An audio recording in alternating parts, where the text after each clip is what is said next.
네, 어제보다 오늘 더 주님을 사랑하시는 복된 날 되시기 바라겠습니다. 오늘 말씀은 빌립보서 1장 19절에서 21절 말씀입니다.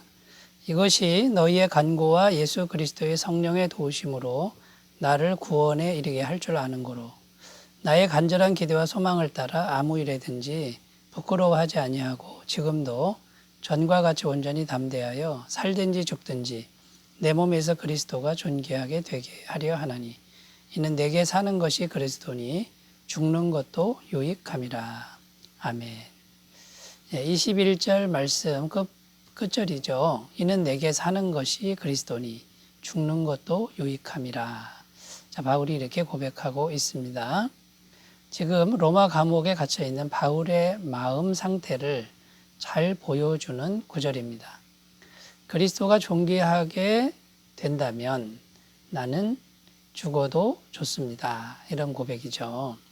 자, 바울이 이런 고백을 지금 빌립보 교인들에게 하고 있는데 왜 하는 것일까요? 감옥에 갇힌 바울이 오히려 빌립보 교인들을 위로하고 있는 것이라는 겁니다. 자, 내가 감옥에 갇힌 것, 바울이 감옥에 갇힌 것 때문에 빌립보 교인들이여 낙심하지 마시오. 지금 이렇게 말하는 겁니다. 자, 보시오. 내가 감옥에 갇힌 것, 그걸 통해서 하나님이 복음의 진전이 일어나게 하지 않았습니까? 그러니까 나는 지금 이 상태로 죽어도 괜찮습니다. 라고 지금 위로하고 있다라는 것입니다.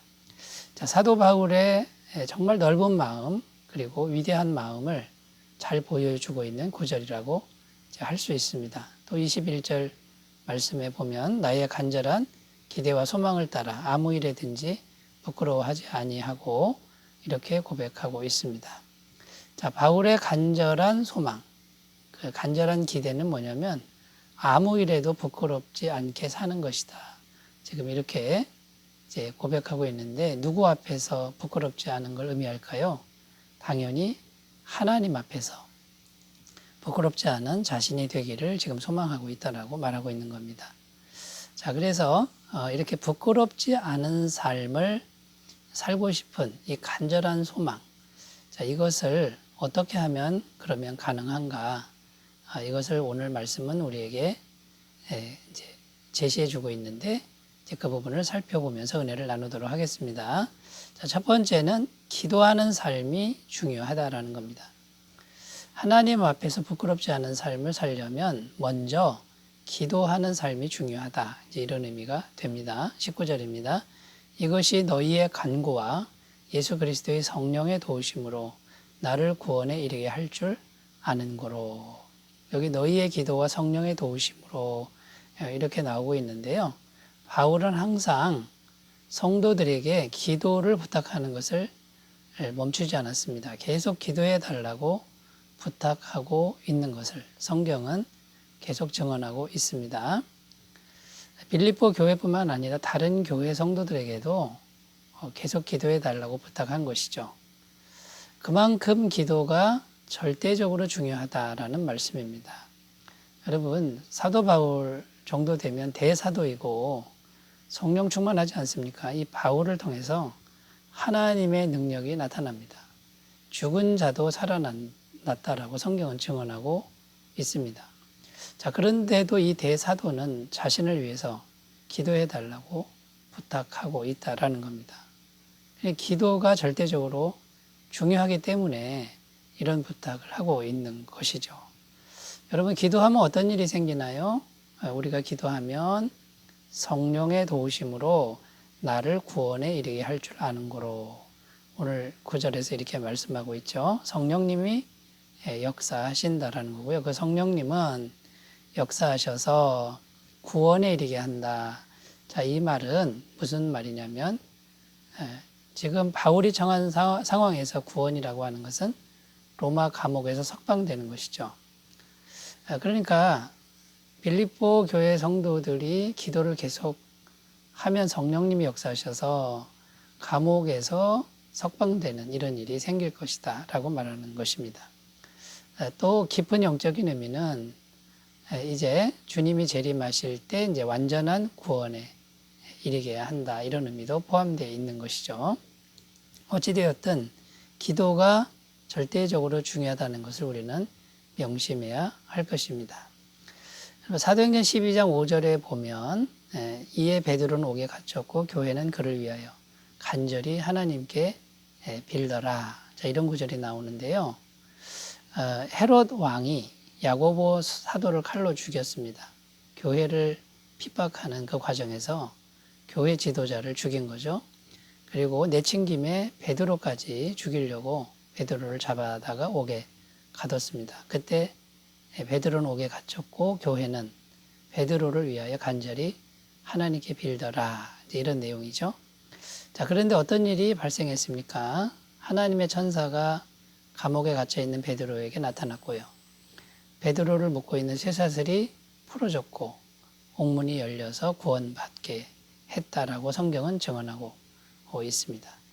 여러분, 기도가 얼마나 대단한 능력, 대단한 은혜를 가져다 주는지를 잘 보여주는 그런 내용이라고 할 수 있습니다.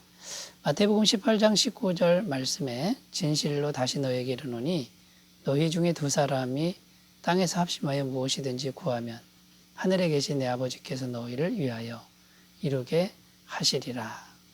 여러분, 이 두 사람이 교회인데요. 이 교회가 합심해서 기도하는 게 하늘 권세를 가져오는 그런 능력이 있다라는 이 말씀을 꼭 기억하셨으면 좋겠습니다. 자, 부끄럽지 않게 우리가 살아가는 삶, 가장 첫 번째 중요한 게 기도하는 삶이다라는 것을 우리가 유념하고 기도를 실천하는 삶이 되시기 바라겠습니다. 자, 두 번째입니다. 부끄럽지 않은 삶을 위해서 두 번째 해야 될 일은 주님을 시인하는 삶이 중요하다라는 것입니다. 20절입니다. 나의 간절한 기대와 소망을 따라 아무 일에든지 부끄러워하지 아니하고 지금도 전과 같이 온전히 담대하여 살든지 죽든지 내 몸에서 그리스도가 존귀하게 되게 하려 하나니. 자, 부끄럽지 않고 내 몸에서 그리스도가 존귀하게 되는 것이란 것이 구체적으로 뭘 의미할까요? 지금 바울은 이제 잠시 후면 로마의 재판석에 앉게 됩니다. 재판정에 서게 될 때 두 가지가 나올 수 있습니다. 사형 선고를 받든지 아니면 석방을 받든지. 그런데 지금 바울은 각오를 하고 있는 겁니다. 사형 선고를 받을지라도 나는 주님을 시인하는 것을 멈추지 않겠다, 타협하지 않겠다라고 지금 이렇게 표현하는 의지의 표현입니다. 그러니까 아무 일에든지 부끄럽지 않고 그리스도만 존귀케 하는 이제 그런 길로 가겠다라고 지금 선포하고 있는 것이죠. 그러면 오늘날 우리는 이 말씀을 어떻게 적용할 수 있을까요? 사도 바울은 로마의 재판정 앞에서 사형 선고를 받을 수도 있는 그런 재판정 앞에서 그리스도를 시인하겠다라고 했는데 오늘날 우리는 어떻게 해야 되느냐라는 겁니다. 첫 번째는 우리도 복음을 전하는 삶을 살아야 된다라는 겁니다. 여러분, 복음을 전할 때 사람들이 잘 받지 않습니다. 굉장히 냉대합니다. 굉장히 차갑습니다. 기분 나빠합니다. 공격합니다. 그래도 복음 전하는 삶을 사는 것이 주님을 시인하는 것이다 라는 것이고요. 두 번째는 내가 그리스도인임을 드러내는 삶을 살아야 된다라는 겁니다. 많은 그리스도인들이 직장이나 사회에서 자기가 그리스도인임을 감추고 사는 경우가 있습니다. 그런데 마태복음 10장 32절 33절 누구든지 사람 앞에서 나를 시인하면 나도 하늘에 계신 내 아버지 앞에서 저를 시인할 것이요 누구든지 사람 앞에서 나를 부인하면 나도 하늘에 계신 내 아버지 앞에서 저를 부인하리라. 주님이 이렇게 말씀하셨다라는 것을 기억하셨으면 좋겠습니다. 세 번째는 우리가 그리스도인으로서의 행함에 대해서 유의해야 한다라는 겁니다. 세상 사람들이 그리스도인들을 비난하는 이유는 말씀대로 살지 않는 그런 모습을 너무나도 쉽게 보기 때문이라는 것이죠. 그래서 성도는 항상 거룩하고 아름다운 것만 추구하려고 노력해야 된다라고 성경은 말하고 있습니다. 에베소서 5장 3절입니다. 음행과 온갖 더러운 것과 탐욕은 너희 중에서 그 이름이라도 부르지 말라. 이는 성도의 마땅한 바니라. 그러니까 말로도 그 이름을 언급하지 말라. 아예 생각지도 말라. 이렇게 지금 이제 말하고 있는 것이죠. 여러분, 그러므로 우리의 행함은 항상, 또 우리의 언어는 항상 아름다고 거룩한 것만 이제 행하는 이런 것이 주님을 시인하는 삶이 된다는 것을 꼭 기억하셨으면 좋겠고요. 언제 어느 곳에 있든지 우리가 주님을 믿는 사람들이라는 것을 당당하게 드러내시는 삶이 되시기 바라겠습니다. 자, 세 번째입니다. 자, 몸으로 그리스도를 존귀케 하는 것이 중요하다라는 것이죠. 20절 하반절에 살든지 죽든지 내 몸에서 그리스도가 존귀하게 되게 하려 하나니, 이렇게 바울은 고백합니다. 로마 감옥에서 풀려나든지 사형 선고를 받든지 상관없이 내 몸을 통해서, 바울의 몸을 통해서 그리스도만 존귀하게 되게 할 것이다 라는 고백이죠. 대단하고 숭고한 결심이 아닐 수 없습니다. 자, 그러면 여러분, 오늘날 우리들은 어떻게 우리 몸으로 그리스도를 존귀하게 할 수 있을까요? 첫 번째는 성령님을 잘 모시는 삶을 살아야 된다라는 겁니다. 고린도전서 3장 16절 17절 너희는 너희가 하나님의 성전인 것과 하나님의 성령이 너희 안에 계시는 것을 알지 못하느냐. 하나님의 성전은 거룩하니 너희도 그러하니라. 누구든지 하나님의 성전을 더럽히면 하나님이 그 사람을 멸하시리라. 이렇게 기록하고 있습니다. 우리 몸은 성령님의 전이다. 이것을 우리가 꼭 기억해야 하고요. 자, 두 번째는요, 그리스도의 지체로서 합당하게 생활해야 됩니다. 그리스도의 지체라, 이 말은 그리스도의 몸이라는 뜻이죠. 쉽게 말해서 교회 생활 잘 하라는 그런 말씀이 되겠습니다. 교회의 머리는 예수님이고 예수님의 몸은 교회다. 곧 우리 한 사람 한 사람이 교회다라고 성경은 증언합니다. 그래서 우리가 해야 될 일은 교회가 몸이니까 교회 생활 잘 해야 되겠지요. 요한복음 15장 5절 나는 포도나무에 너희는 가지라 그가 내 안에 내가 그 안에 거하면 사람이 열매를 많이 맺나니 나를 떠나서는 너희가 아무것도 할 수 없음이라.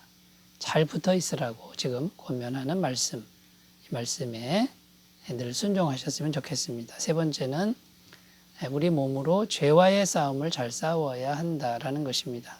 로마서 6장 13절입니다. 또한 너희 지체를 불의의 무기로 죄에게 내주지 말고 오직 너희 자신을 죽은 자 가운데서 다시 살아난 자 같이 하나님께 드리며 너희 지체를 의의 무기로 하나님께 드리라. 자, 우리 몸을 죄에게 드리지 말고 하나님께 드리라는 말씀입니다. 여러분, 그러므로 자, 우리 몸은 죄를 따라갈 수도 있고 하나님을 따라갈 수도 있다는 것을 기억하시고 이 몸으로 죄와 싸움을 잘 싸우시기를 바라겠습니다. 갈라디아서 5장 16절 너희는 성령을 따라 행하라 그리하면 육체의 욕심을 이루지 아니하리라. 날마다 승리하시는 삶이 되시기 바라겠습니다. 기도합니다. 하나님 아버지, 성도로서 부끄럽지 않은 삶을 살아가도록 인도하여 주옵소서. 예수님의 이름으로 기도드립니다. 아멘. 주님의 영광이 충만하시기 바라겠습니다. 감사합니다.